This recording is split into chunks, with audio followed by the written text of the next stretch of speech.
5 তারকা হোটেলের এক কর্মকর্তার বাসা এটি।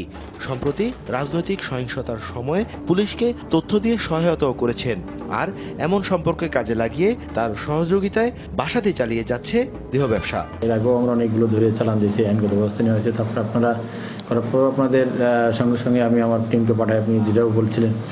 তো সেই সব আমরা তাদেরকে আইনগত ব্যবস্থা সহ তাদের বিরুদ্ধে আইনগত ব্যবস্থা নিয়ে আমরা বিজ্ঞ আদালতে প্রেরণ করছি। এরকম যদি কোনো অভিযোগ স্পেসিফিক পাওয়া যায় যে কোনো বাড়িওয়ালা তার বছরে এরকম কিছু হয়েছে, তাহলে বাড়িওয়ালার বিরুদ্ধে ব্যবস্থা হবে। হাতির জেলে ট্রাফিক বক্সের ঠিক উল্টা দিকেই দুইটা বাড়ি আছে, একটা লাল বাড়ি, একটা নীল বাড়ি।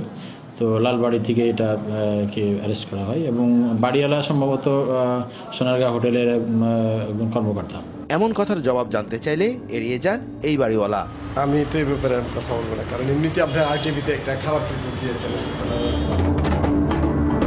কেবল হোটেল কর্মকর্তাই নয়, ব্যাংকের চাকুরি থেকে শুরু করে বিমানের কর্মকর্তা সহ নানা পেশার লোকজন জড়িয়ে পড়ছেন এমন অনৈতিক ব্যবসায়।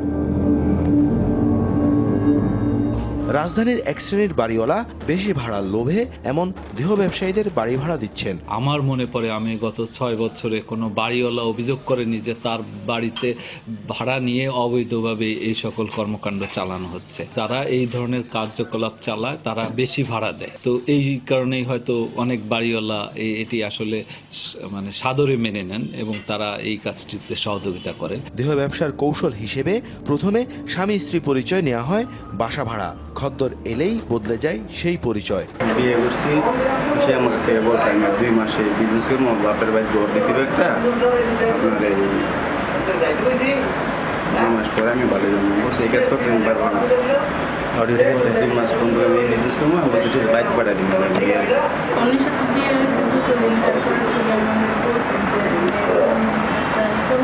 এমন কথা স্বীকার করতে আবার কোনো দ্বিধাও নেই।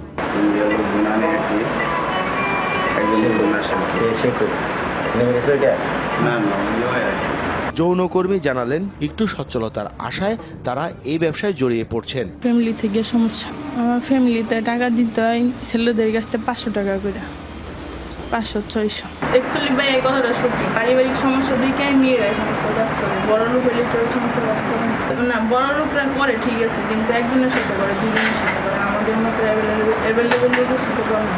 এর সুযোগ নিয়ে রাজধানীর চিহ্নিত কিছু আবাসিক এলাকা বেছে নিয়ে চুটিয়ে ব্যবসা করে যাচ্ছেন দেহ ব্যবসায়ীরা।